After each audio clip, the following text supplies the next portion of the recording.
The barbarians are no longer at the gate. They are now inside. Wow. So you're calling Cenk Uygur a barbarian? Well, given he's here, let me bring him into this. Cenk, what is your response to that? Before we get to Cenk's response in the context of this appearance on Piers Morgan, Cenk, how do you feel about being a barbarian? I feel pretty good about it. As you're about to see here, I had a different response than most people would to that. So Cenk's about to go off on Randy Fine, and I'm here for it. Now, for those who might not be familiar with this freshman Republican congressman, he rejoices in the thought of starving Palestinian children to death. There is no war crime that he has not supported, as long as it's carried out by the IDF and the Israeli government, of course. He's just an overall inhumane, grotesque, gluttonous person. And you're about to get, if you've been following this story, a little bit of, what's the right word? I guess enjoyment, because Cenk is about to tear into him. Let's watch. There are barbarians inside the gate, and that's Randy Fine. Randy Fine is a sick terrorist sympathizer. In fact, if he wants America to do terrorism on Israel's behalf, he has said we should nuke Gaza. That's killing millions of innocent children and human beings and civilians, but he doesn't care. He only cares about Israeli lives. By the way, the Israelis have murdered now nearly a dozen Americans in the West Bank. No accountability from our government. And people like Randy Fine say we owe Israel. We owe Israel a genocide. We owe Israel $300 billion.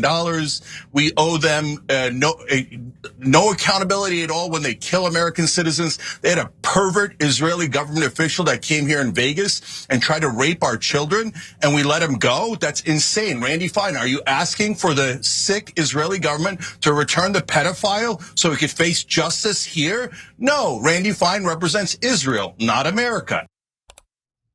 Just want to note for the record, and you can check for yourselves, Randy Fine never answered the question about Tom Alexandrovich. That's the Israeli pedophile and government official who was allowed to just go back to Israel after he got caught up in an FBI sting operation in which he thought he was meeting up with a 15-year-old girl to have sex with. Cenk, back to you. Yeah, and so our government also does not ask for Mohammed Ibrahim back. He's a 16-year-old kid that lives in Florida, and they can't bring him back to Florida because he's in an Israeli gulag. They asked him, what's the crime? They said he saw someone else throwing a rock. He's lost 30% of his weight. He's got a terrible disease now. He's not allowed to talk to his parents ever. And the Israelis go, we might never return this American kid. Yeah, because the Israelis are terrorists. Yeah, that's what they are. We support a terrorist regime. I get that the Israelis are terrorists, obviously, right? But our government is supposed to fight for us. So they've killed all those Americans in the West Bank, no accountability. They kidnapped one of our kids, no accountability. They come to rape our children, no accountability. Why did we return him? And what is Randy Fine doing to get that pervert back here to bring him to justice? Nothing, because that's literal. He represents Israel. He doesn't want him back. He would never want him back. He would want to protect him. Every reporter should ask him, are you doing anything to get this guy back to either bring the Palestinian American kid back to America where he lives in Florida, right? Are you doing anything about the pedophile? And he's not, because he's not in the business of protecting America. He's in the business of protecting his beloved real country, Israel. So ironically, this guy accuses me, Mamdani, and Ilhan Omar of dual loyalty when we never talk about Uganda, Somalia, or Turkey. Dual loyalty, are you kidding me right now? Cenk has been so critical of Erdogan, the leader of Turkey. I mean, he's been critical of, obviously we've talked about the genocide on this show multiple times, including today, prior to this. The Armenian genocide. Yeah, the Armenian genocide. As opposed to the Israeli genocide. Right, exactly. Or the Palestinian genocide done by the Israelis. Exactly. Yeah. So, I mean, no, I've never got a sense that there was dual loyalty when conversing with Cenk Uygur. I do get that sense with a lot of Israel supporters who are American citizens and seem to feel entitled to our tax dollars and our resources getting funneled to a genocidal, terroristic government. Yeah, can I just, one more quick thing about dual loyalty. So look, are there like Greeks who love Greece and people from the Philippines who love the Philippines, even though they're American citizens and they have some affinity for their home country? Of course. That's the most normal thing in the world. And you're allowed to say that about Greeks or Turks or Italians, that's fine. But somehow you're not allowed to say it about Israel. Like you can criticize or compliment or whatever you want about any other country, but Israel has special rules. And they enforce this through cancel culture in media and in politics so thoroughly that you're not even allowed to question, wait, aren't they getting special rules? Isn't that super weird? But cancel culture doesn't even describe the extent of it, Cenk. It's the most thuggish, mob-like behavior I've ever seen. And I really do mean that, because it's not that they'll come after you and get you fired and then it ends there. They will try to destroy the lives of every single one of your family members. They want you to be destitute, jobless. They want everyone in your family to suffer merely for criticizing a terror state. And that terror state is the state of Israel. Yeah, so there's crazy. So there's real anti-Semitism in the world, but these guys, the pro-Israel radicals, they use it as a weapon. So they don't mean it. They know that nobody's being anti-Semitic. They know that it's a normal criticism of any government, let alone a government committing a genocide, let alone a government committing a genocide that's taken $300 billion from us and demands more and more and more. But they use anti-Semitism as a weapon to try to finish any opponent of Israel in this country. Yeah. And by the way, then their #1 ally in that fight forever and ever has been mainstream media. Mainstream media has done their dirty work for them. Oh yeah, he's an anti-Semite. He should be canceled. He should be fired from every job. He should never be allowed on air. What a terrible, hateful person. Well, Cenk, now we know why though. I mean, now we know why, right? Like, there are billionaires of all different backgrounds, okay? But what's interesting is when you have a Zionist billionaire or billionaires like the Ellisons, for instance, they are going to use their resources to rig the game in favor of Israel. And that's exactly what Larry Ellison is doing in regard to surveilling every American 24/7, recording what they're doing 24/7, so everyone's on their best behavior. His son, David Ellison, didn't spend $150 million on the free press because the free press is a media juggernaut. Okay, according to Financial Times, he bought the free press because of its pro-Israel bias and then made Barry Weiss, a hardcore Zionist, by the way, the editor-in-chief, the essential editor of the news division for CBS after the Paramount Sundance merger happened. Yeah, no, what happened there is unbelievable. If you're not in the industry, you don't know, but people in the industry do know, and they overpaid her by at least 3x. Why did they do that? Because they're sending a message to everyone else in online media. If you're good boys and girls and you work for Israel, you're gonna get massively overpaid. If you criticize Israel, no offers, no money. By the way, we don't control anything. We don't control anything. But Larry Ellison bought TikTok. By the way, massive changes already on TikTok.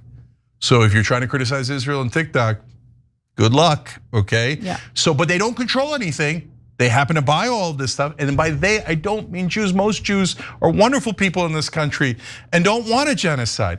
I mean the pro-Israel radicals like Larry Ellison and Randy Fine. I want to be fair to Randy Fine and give him an opportunity to respond. So let's watch.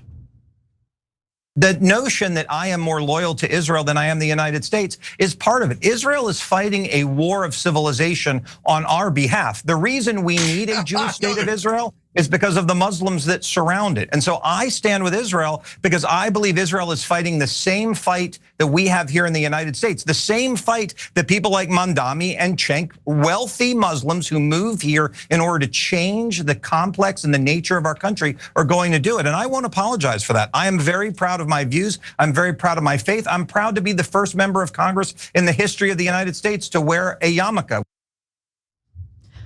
Before we go to Cenk to respond to that, I made a total mistake. I misspoke. I keep mixing up the two. It's Skydance, not Sundance. Sundance is an entirely different entity. Go ahead. And a wonderful organization. Yes, I'm sorry. I apologize. And thank you to Sean for the correction. Go ahead. I decided that this debate should be known as Uygur versus Ogre. So this guy, look at what he just said. He said, we're helping Israel because they're surrounded by Muslims.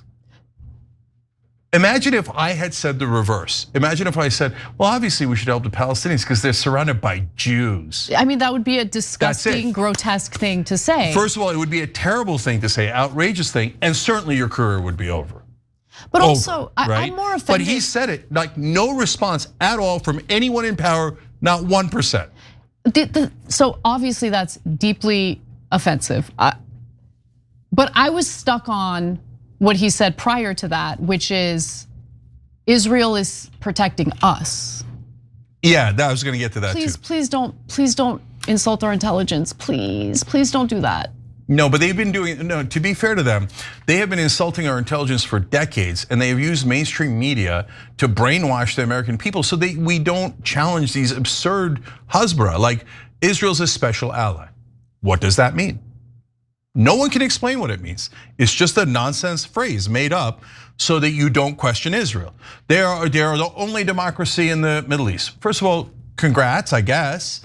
But so why does that mean we have to give them $300 billion? Turkey's a democracy. Do we have to give them $300 billion? No, I don't. They're kind of in the Middle East. I don't want to give anyone that money. Second of all, they're not a democracy. They're imprisoning 5.5 million Palestinians in the West Bank and Gaza Strip. It's like saying, South Africa is a democracy if you don't count black people. Right? Yeah. So it's not. So everything that they've ever said is a nonsense talking point that if all you got to do is tip it over a little bit and people go, oh yeah, wait a minute, that doesn't make any sense at all. So the Western civilization point, we are defending Western civilization. How? Israel just grabbed 53% of Gaza. They murdered over 68,000 people at a bare minimum, and they have 53% of the land.